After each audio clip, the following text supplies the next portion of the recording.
want to welcome all my healthy friends from around the world.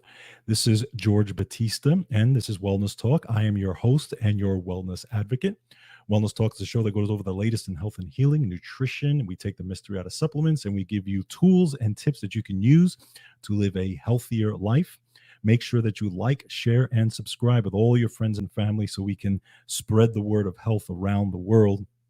Many of you are doing that, and many of you are supporting this show. So thank you so much for all the support, especially this past year, because it's been phenomenal and the growth has been phenomenal. So just keep doing it. Make sure you also go to georgebatista.com. That's where all the articles are, and all that's kind of the home base of everything. So check that out, because the articles are growing and growing every day and every week. So glad you guys could be with me, and hope you guys have had a fantastic weekend.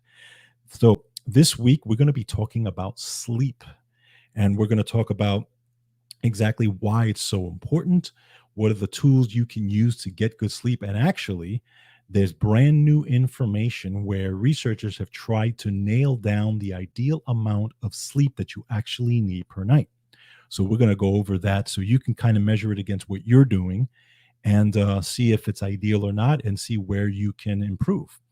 Then from Wellness Resources, we're going to be talking about how to nourish your brain, especially if you have mental fatigue and the mental fatigue is getting the best of you, right? Because those of you who are working hard and have very stressful jobs, or are focusing a lot, using a lot of computers and doing these types of things, sometimes it can really stress your mind, stress your brain, right? So we're going to talk about 8 ways to nourish your brain and to kind of get you out of that mental fog. Very, very important stuff that is needed. Also, sleep is a part of this as well. Then again, from Wellness Resources, we're going to be talking about your glymphatic system. Some of you may have heard of it, some of you may not, but this is your waste removal system.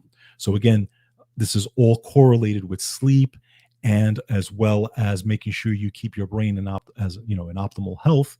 So the glymphatics, we're going to talk about that system, how it works, and how you can help it along and make sure that your brain is actually detoxing what it needs to.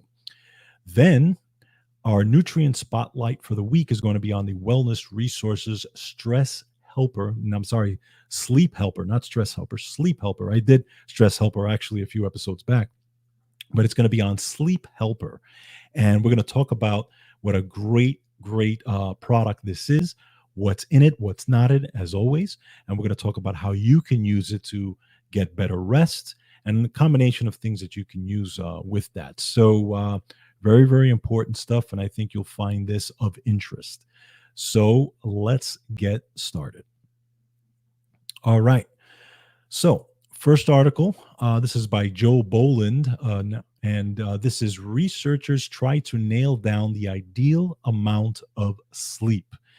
So sleep is such a huge thing. This is one of my big tools that I talk about when it comes to health, all right? You have to sleep. I know so many people who don't get enough sleep.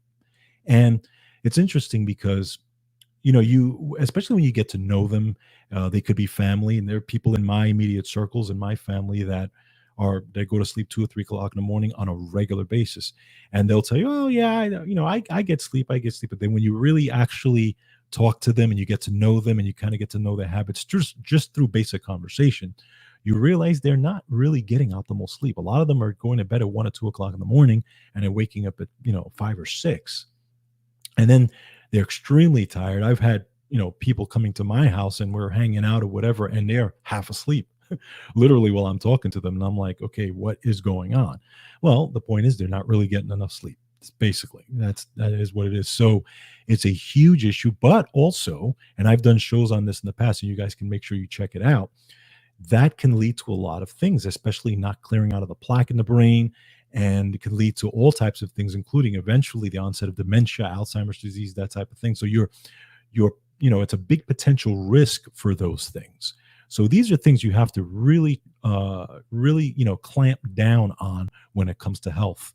So we're going to talk about a study that was done. This is brand new research, a 2022 study. It was published in Nature Aging.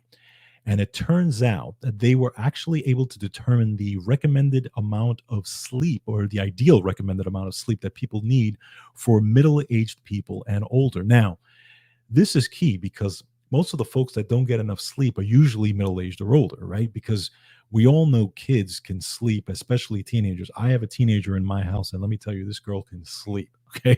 I didn't, it's interesting because I didn't sleep the way she does when I was a teenager. And for me, it was only because I felt that if I slept, even on weekends, if I slept past 9 o'clock, I felt that I was missing the day. But my daughter can sleep right till noon. I mean, like with no problem. And but I know that when you're growing, obviously you do need a lot more sleep, right? Kids need a lot more sleep than adults do. But it's amazing how teenagers can sleep these days. Those of you who have teenagers, I'm sure you can attest to that. So let's talk a little bit about this article. Again, brand new information on this. This was analyzing more than 500,000 participants in the UK Biobank Health Study, ages 38 to 73. The researchers found that 7 hours of sleep among this age group was ideal, was the ideal amount of sleep to support cognition and mental health. And here's why it's interesting. Because the data showed that participants who slept less than 7 hours a night, and those who slept more than the optimal amount, so those who slept more than, let's say 8 or 9 hours per night, they seem to have more difficulty in learning and remembering new things, solving problems, making decisions, and paying attention. In addition, they reported experiencing more symptoms of depression, anxiety, along with worse overall well being. So it looks like getting too little sleep is not good, but getting too much sleep is not good either, right? So, especially again, we're looking at middle aged and older adults. I know for myself, 6.5 to 7 hours for me seems to be the ideal time. And that's just me. And my body even on weekends will wake me up, very, very early for whatever reason. But yeah, that's good for me. Now everybody's different, obviously, but I've noticed that if I get a lot more sleep than I need, like let's say 8 or 9 hours, I actually feel more tired than normal. So it's very interesting how this works. But out of a quote out of this study, they said that we found a beneficial association with cognitive function and mental health with a sleep duration of approximately 7 hours in the middle aged to older adults. So 7 hours seems to be the key that they found in this study, which is interesting. Now, while the results show that 7 hours of sleep appears to be the sweet spot for optimal health and brain health, the researchers emphasize that the results exhibit a non-linear association, not necessarily a direct connection. Okay, so they're basically saying that it may not directly correlate, but it seems to be roundabout a good figure. And again, I mean, they normally say 8 hours is optimal, but again, not everybody exactly needs 8 hours because everybody's different. But seems to be 7 hours um, seems to be the right thing here. So they also give some tips for better sleep. So I'll go over those really quick. Obviously, they talk about the simple stuff that pretty much we all know, right? Foods and making sure you're eating good foods and not eating before dinner. That's a huge one. That's a big one. But things like calcium, magnesium, essential oil for sleep, including bergamot and lavender, passion flower, valerian root. I've used that in the past. St. John's wort. You can try sleep meditations, and you can also take melatonin. I take melatonin myself. Now, one of the things that I have a disagreement with on in this article is they say be careful not to take melatonin every night for a long period of time because research shows that taking too much melatonin can be risky. And this is why I have a disagreement with that because first of all, I've taken melatonin for years. I mean, I probably for a good 10 years. My wife has taken melatonin. But if you really look at the work of Dr. Russell Ryder, he's a PhD and he's a world-class expert on melatonin. This guy has been, he knows melatonin inside and out. And he discusses some of the biological activities and health benefits of melatonin. He's actually written 1,600 papers to his credit. and has 3 honorary Doctor of Medicine degrees, and he has published more studies on melatonin than anyone else alive. Think about that. He's published more studies on melatonin than anyone. He's 86 years old. He himself has said that he takes about 80 milligrams of melatonin per night, and he's completely cognitively there, no issues. Okay, so and you have to understand again, realize why melatonin is so powerful. Okay, because melatonin is one of the most important antioxidant molecules that you have in your body. Right? It's people think of melatonin just for sleep, but it's not just for sleep. Melatonin, and there more research is coming out on it, and he actually talks about it a lot. I definitely, would recommend you check out his research. But he talks about the how melatonin is an antioxidant, how melatonin is actually in your mitochondria. You have mitochondrial melatonin, and then you have melatonin in your brain that's secreted by the pineal gland. And in the human body, melatonin is not only has independent direct antioxidant effects, but it also stimulates the synthesis of glutathione, okay, and other important antioxidants like superoxide dismutase and catalase. And you have to remember that as we age, the pineal gland and the mitochondria make less melatonin. Okay, so it diminishes, especially when you get into your 40s and 50s. So, you know, when you supplement with it, number one, it's going to help you sleep better. And number two, it's going to help to neutralize those free radicals. Now, you can say that you do have to adjust a little bit, because if you find that you are taking a lot, it can make you more tired as you get older. That's true. Or you can make you more tired as you get up in the morning, right? So you do have to adjust to it and see what your sweet spot for melatonin is. But just to say that taking it too much can be harmful, that's the research just doesn't support that, because there's tons and tons and tons of study out there that talks about the benefits of melatonin in many, many ways, even in cancer. They've talked about it even with cancer patients. So definitely look at melatonin as well. And again, adjust for yourself as far as what you need. Now, kids, I don't recommend take melatonin, because usually they don't need melatonin. Usually kids can make an abundance of melatonin. That, again, why teenagers can sleep, all night, all the way up till noon, right? So it helps them, very much so. But other little things they talk about is exercising, adjusting your diet, and also blue light exposure. That's another thing you want to make sure that you are getting a handle on. Blue lights coming from your phones, blue lights coming from computers, and obviously the light from your television. Make sure your room is as dark as possible, and try to adjust as far as making sure you're not looking at those blue lights. A lot of people sit there or lay there in their beds looking at their screens with the blue light hitting them, and that's actually stopping the melatonin from working properly, and actually damaging your eyes before, which you don't want anyway. But so just some things to think about when you're looking at sleep. Sleep is the way you detoxify. Sleep is the way you rejuvenate, and everything repairs. So sleep is extremely important. So good research on this. 7 hours of sleep seems to be the sweet spot for these folks. I'm sure there's going to be more and more research on this, but this is a good start for that. Okay, next.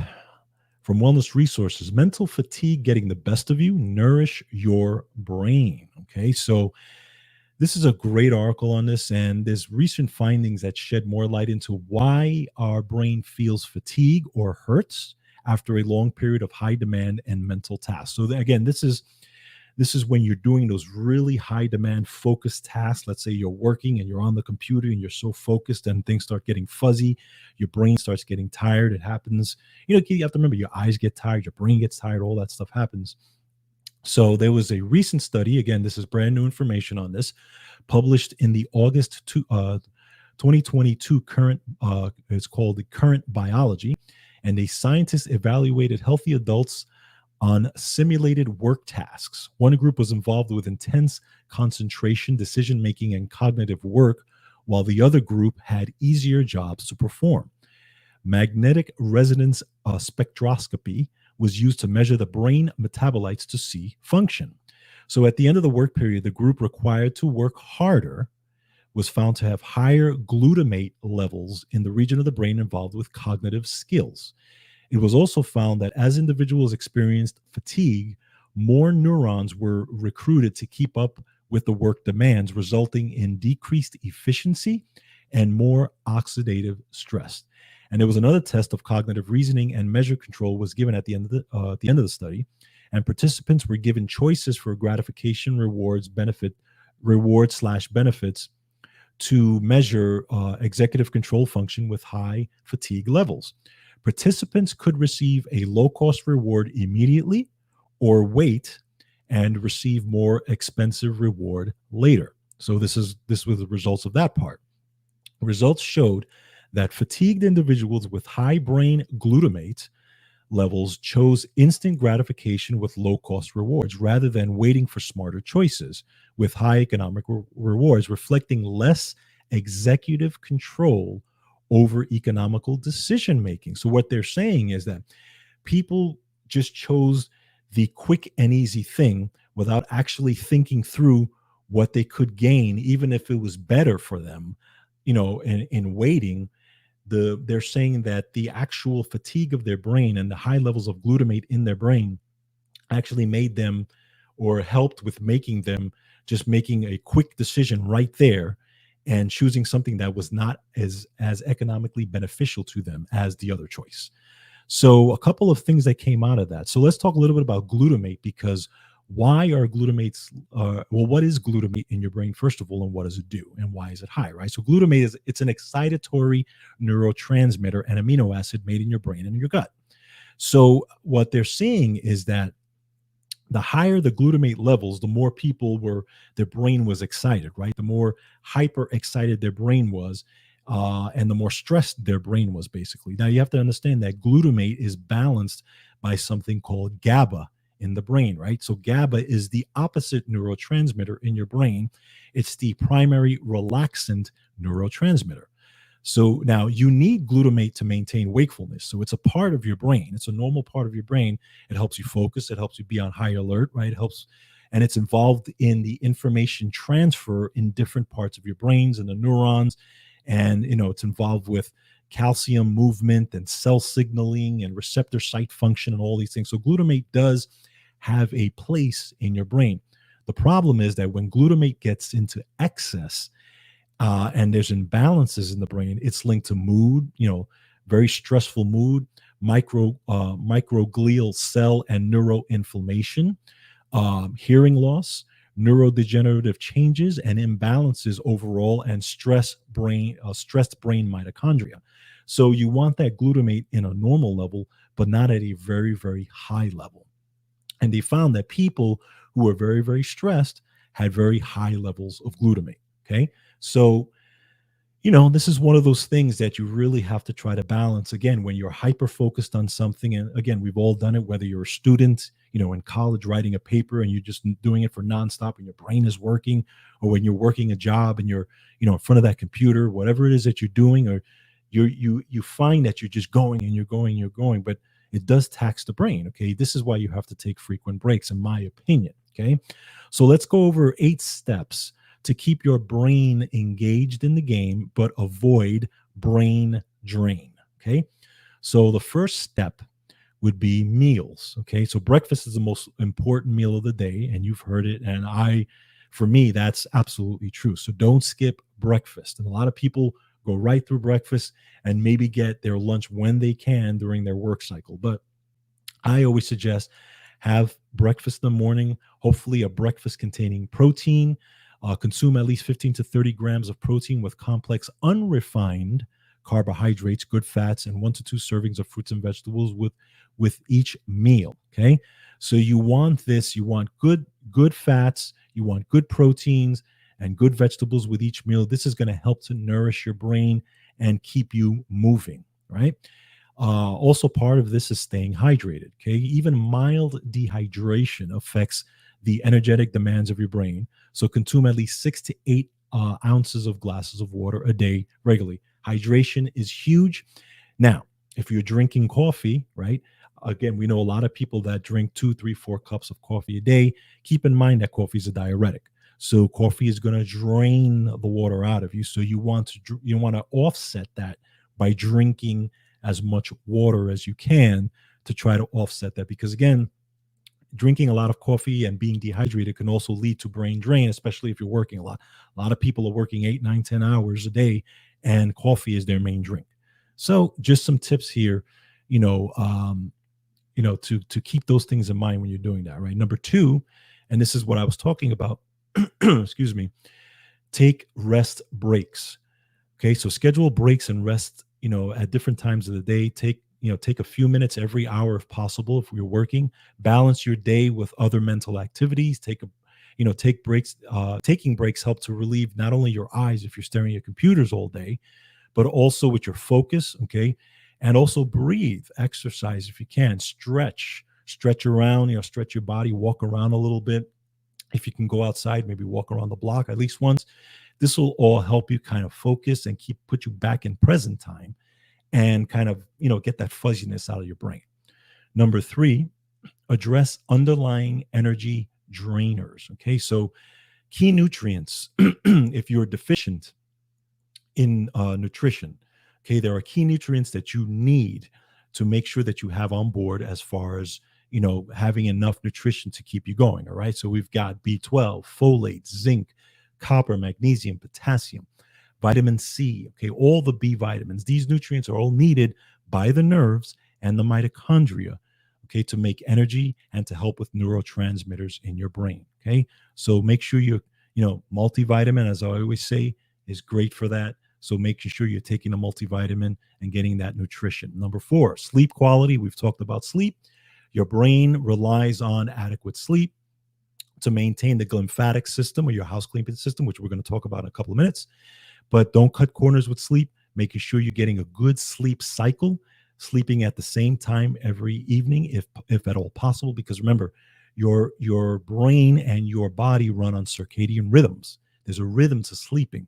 So you want to make sure that you train your body, that you sleep at the exact time, get up at the same time. And, the more you do that, the better your body will respond. Number five, GABA support. Healthy gut microbiome naturally supports GABA production. So again, we talked about GABA, which is the the relaxant of your brain, but it also helps your brain kind of settle down. And there's a lot of things you can take that help for GABA support. So spinach, mushroom, buckwheat, oat, barley, rice, sweet potatoes, wild celery, white tea, and black raspberry juice. All these type of things, sprouted stuff, all helps with GABA and GABA receptors in your brain. So check that out. And again, things to help you calm down: ashwagandha, lavender, chamomile, lemon balm, taurine, and theanine. Especially you have theanine from green tea, naturally interacts with GABA receptor sites to support relaxation in your brain. Number six, antioxidant support with your brain. This is what we always talk about, making sure you're having enough antioxidants, because you need antioxidants to support any inflammation that you've gone to. So 8 to 9 servings of vegetables and fruits per day is optimal. And top choices for antioxidants from Wellness Resources: Brain Protector, Fisetin, Daily DHA, Daily Super E, and astaxanthin, grapeseed extract, and all types of adaptogens like rhodiola and herbal adaptogens, stuff like that. So very, very important stuff to check it out. Now, number seven, glutamate. Now, consider reducing intakes of foods rich in glutamate. So those foods would be things like a lot of Chinese food, which contains monosodium glutamate, right? But other things like chips and dried cod and fermented beans, and different things like certain seafoods and stuff like that, and lots of meats. Though all these things contain these naturally occurring glutamate, so you want to try to limit some of those if you feel that your brain is hyper excited. Okay. Number eight, grocery shopping, making sure that you're shopping and getting the best food you can. Do not go shopping when you are hungry. This is one of the big tips here. Why? Because you tend to make more impulsive buying purchases when you are hungry, and when you are shopping while you're hungry. Okay, so try not to do that when you're hungry, because it could lead to disaster, and then you realize, holy cow, my my cart is filled with things that I really shouldn't have bought, right? So just some tips for you guys to make sure you nourish your brain as best as you can, but and just try to avoid mental fatigue. And again, eyes play a big part of that, so making sure you're taking breaks, making sure that you are looking at other things instead of the computer all the time, and make sure you're looking at things in a distance to help refocus your eyes. Just a lot of little things, but breaks is huge on this because mental fatigue can be a problem, and it can again stop the sleep cycle and go on from there.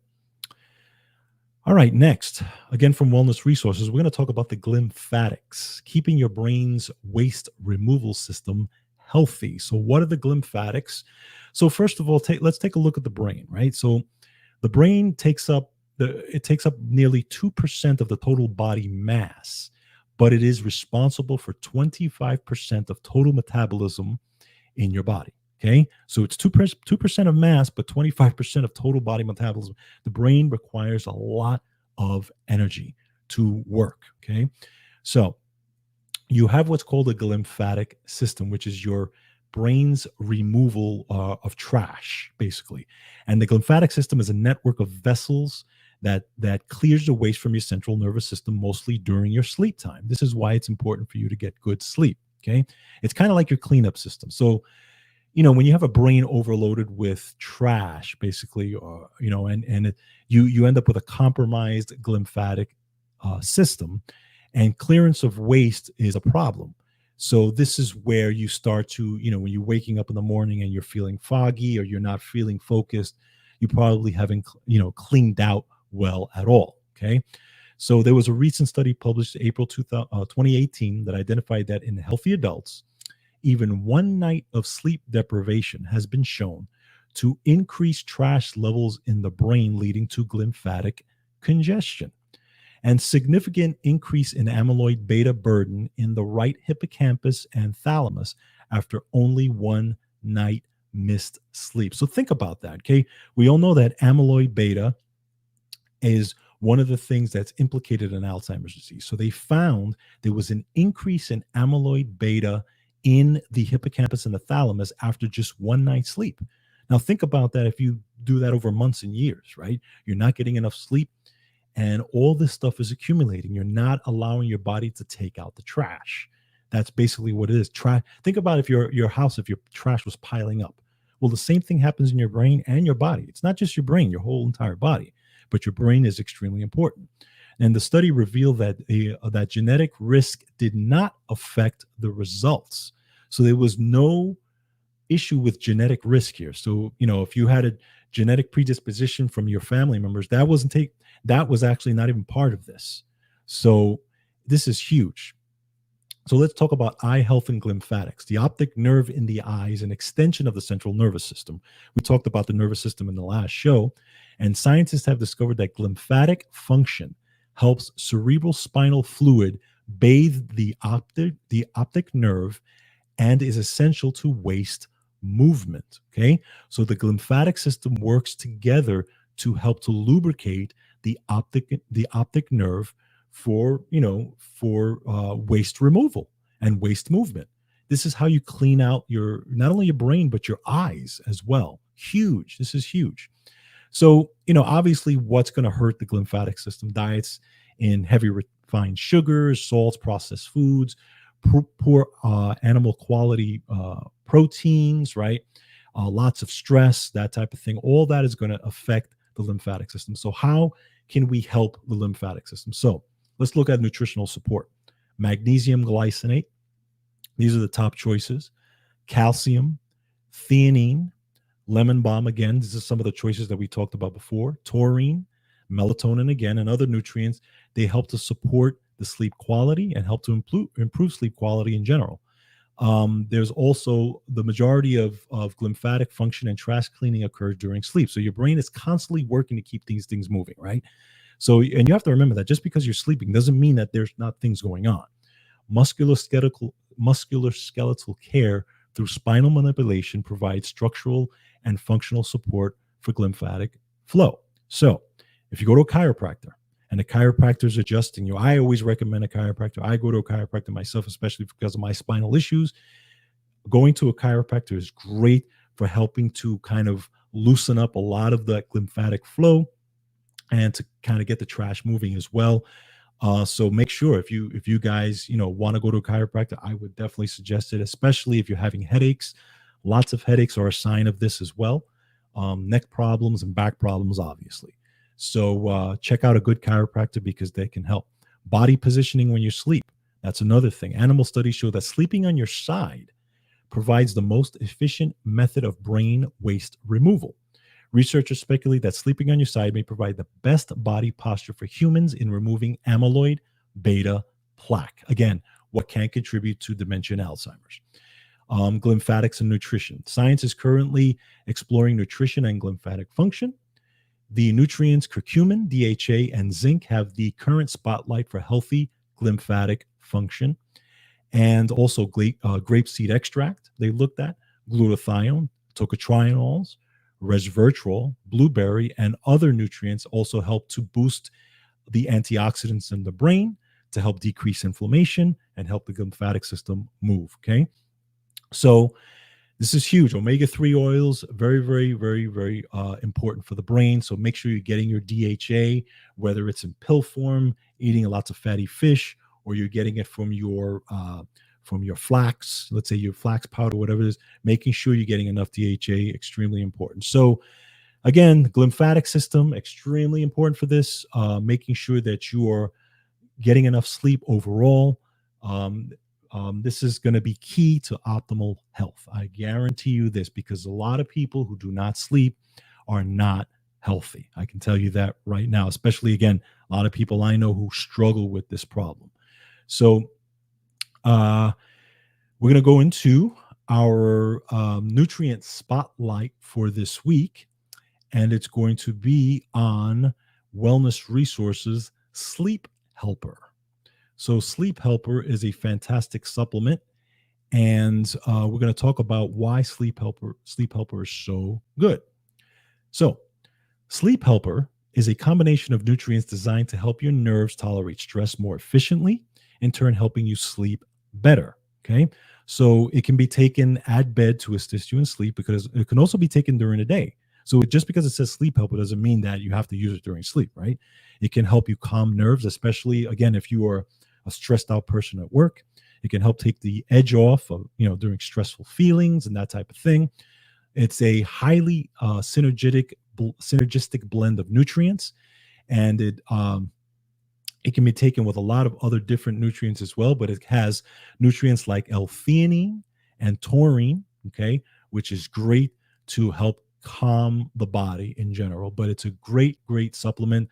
So check it out, Sleep Helper. It's great for wear and tear, great for sleep, and great for calming you. That, again, it can be used with melatonin. It can be used with Relax Mag, and it could be used with Trical. Many of the supplements that Wellness Resources uses in combination with those things to help you not only be calm, but sleep better. So check it out. Again, that's Sleep Helper. Make sure you go to myvitaminresource.com and check out those supplements. And by the way, if you put in Counterparts as the coupon code there, you will get free shipping on all orders. So don't forget that. All right, so that's what we got for you this week. Thank you for joining me. Hope you guys have a great week. Make sure you take care of yourselves and each other. And as always, don't forget, control your health. Take care.